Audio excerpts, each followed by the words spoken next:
Ox and Hare presents Right Protect.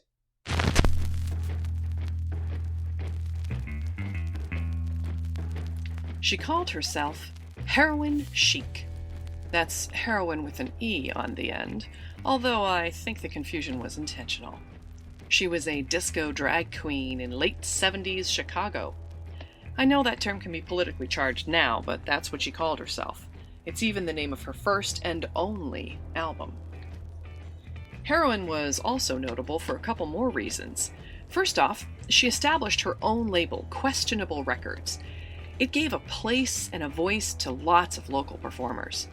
And from that, Heroin Chic charted. Got to number 16 on the Billboard charts with a disco tune called Unstoppable Love. The very next day, the label shut down and Heroin Chic was never heard from again. The whole thing is a mystery, and we're going to get into it today. My name is Nora, and this is Right Protect. Episode 2, Dead as a Duck.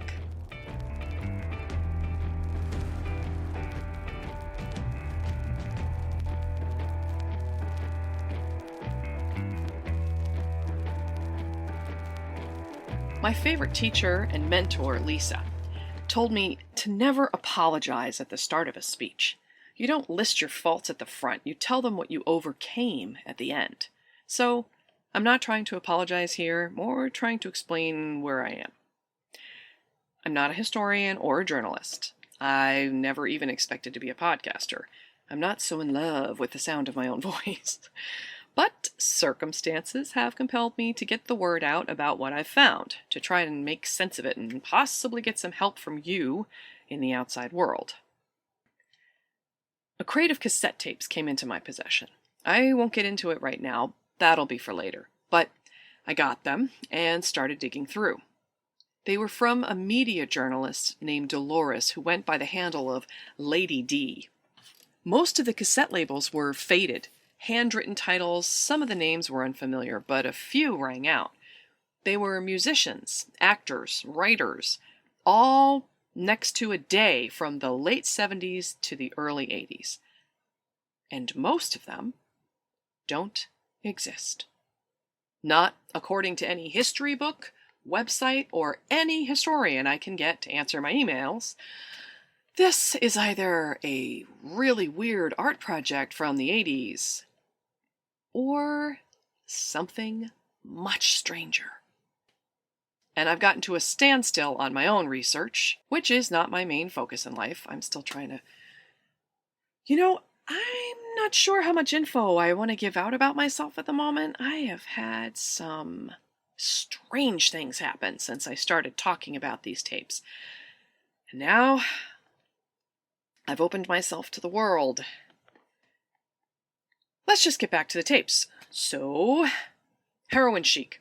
This is one of the earliest interviews in the crate. Lady D is still just Dolores here, new to the game and a bit unsure. Heroin Chic is bombastic, I guess is the best word, and tends to dominate, but Dolores holds her own. I'm guessing D was in her early 20s here, maybe younger.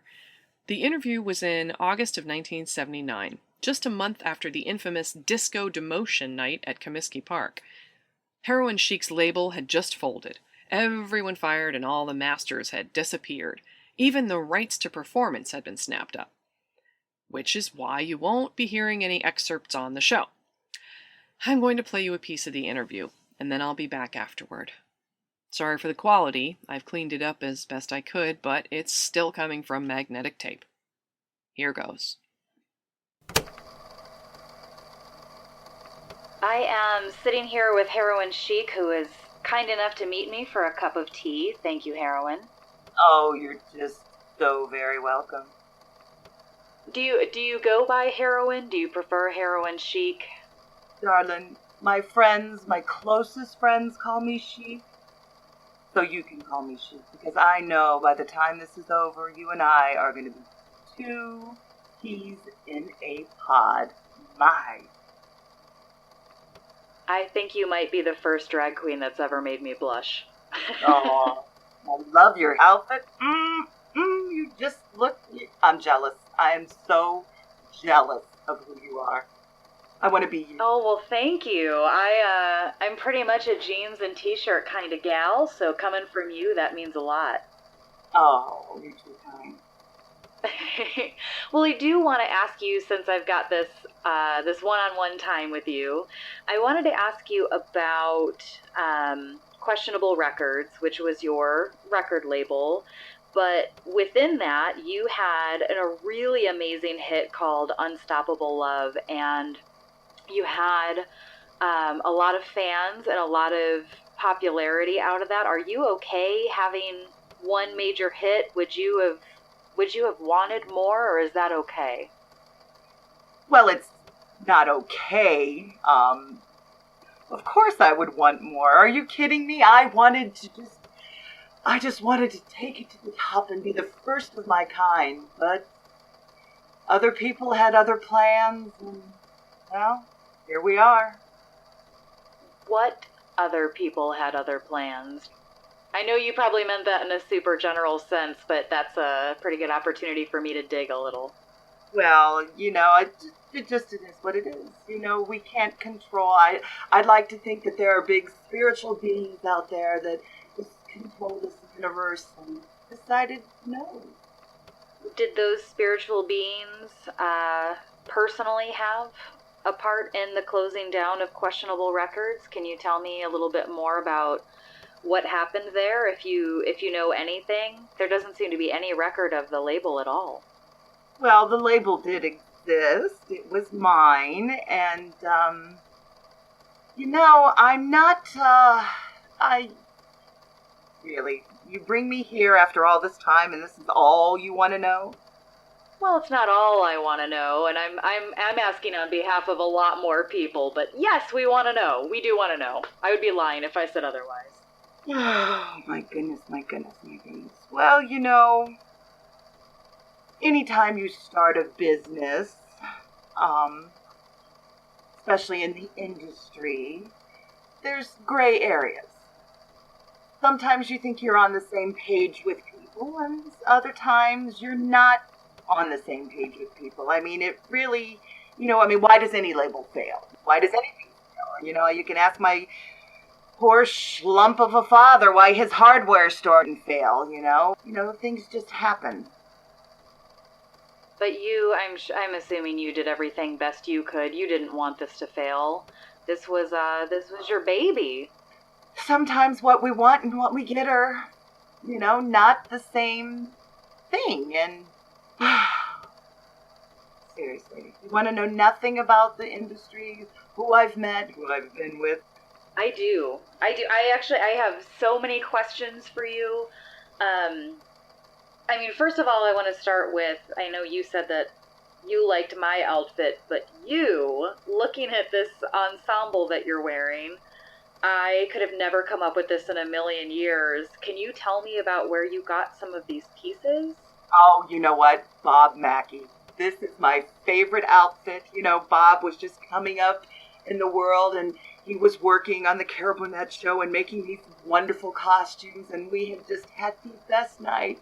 We had gone clubbing in New York City, and he said, come back to my place. I've got something you've got to see. So we go back to his crummy little apartment, and he opens up his closet, and there it was, in all of its beautiful peacock blue, this outfit, and he says, Chic, this is for you. Wow, you are incredibly lucky. Bob Mackey, I can't really, I think I would be petrified to hang out with somebody like that. I'm nervous just sitting here with you. I haven't been doing journalism for very long, so just you taking the time to speak with me is really amazing. Well, digging into music a little bit, I would love to know more about this side of you. You're huge in the disco industry. Disco hasn't been around for too long. Who were you before disco came along? Well, I'd like to think I was always disco. My mom would always catch me at home in her closet, trying on her clothes and singing show tunes, and I don't know. It just kind of evolved. It was just who I was always meant to be. So a lot of different phases and different cocoons and butterfly periods in your life, but always heroin chic. Always somewhere deep inside. I mean, she was never going to be squashed. She was never going to be kept down.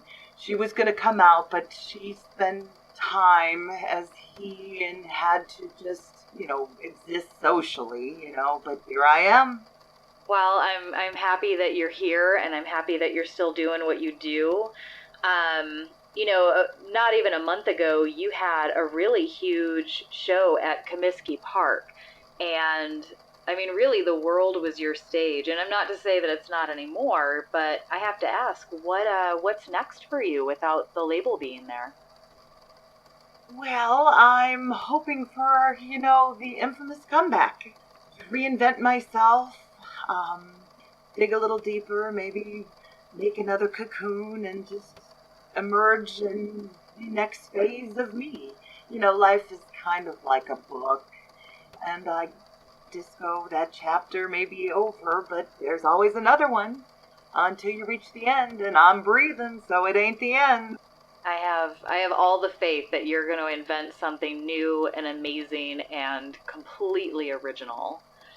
Now going back to the record label really quickly, and I know that this is kind of a tender subject for you, and there isn't really a lot of knowledge out there, so I'm just going to go ahead and I'm going to ask. We know that before the label got shut down that everything was removed. Did you see anything? Did you hear anything? Was there anybody on the property maybe when you were there?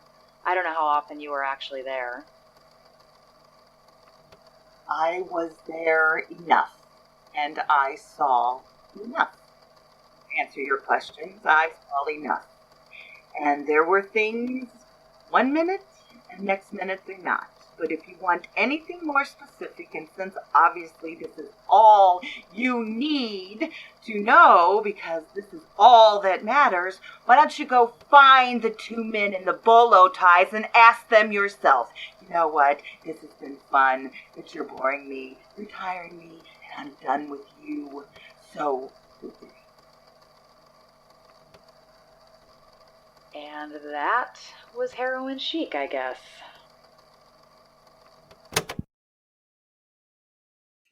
It was the end of an era, but that's nothing new, especially with musical movements. Remember that weird ska party band thing in the late 90s? Of course you don't. It was a thing that barely happened. But disco was a real phenomenon, cutting through barriers, elevated from the dance halls to totally dominate Main Street. Would we have John Travolta if it wasn't for disco? Yeah, maybe that's not the best example. But disco is everywhere. Movies, TV shows, it dominated the airwaves. And suddenly it turned. Smarter people than me have covered this, but it's rare for a popular musical trend to end so violently and abruptly. Sometimes they just burn out, sometimes they fade away. And disco didn't really die, it just went underground again and morphed into something else. But what interests me is the men in the bolo ties. It's such an odd note. And there's another mention of them in a tape that's way too degraded to play for you. Another small label in Southern California. The guy describes an almost identical visit. Oh, time to put on my tinfoil hat. There's some conspiracy theorists that say the death of disco was not a grassroots movement, but something engineered. They say that a group of record executives didn't like losing control of the industry, not to a bunch of upstarts that didn't work the payola and glad handling that they did.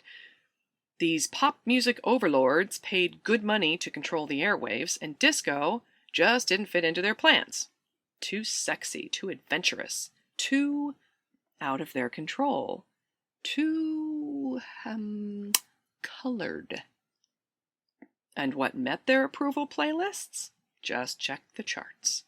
Neil Diamond and Barbra Streisand, Dr. Hook, Olivia Newton-John, Melissa Manchester, Captain and Tennille, For the Love of God. With disco dead, everything became calm and safe in pop music again. But Not for long. We'll get into that next time.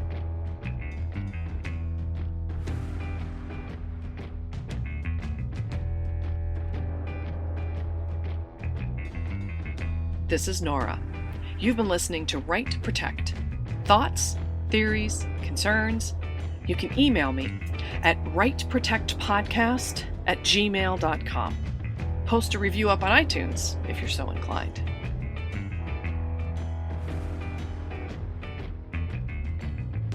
Ox and Hare's Right Protect is written by Kyle Olson, performed by Amy Shaw, Karen Wegren, and Amy Shepard. Produced by Ryan Fitzpatrick.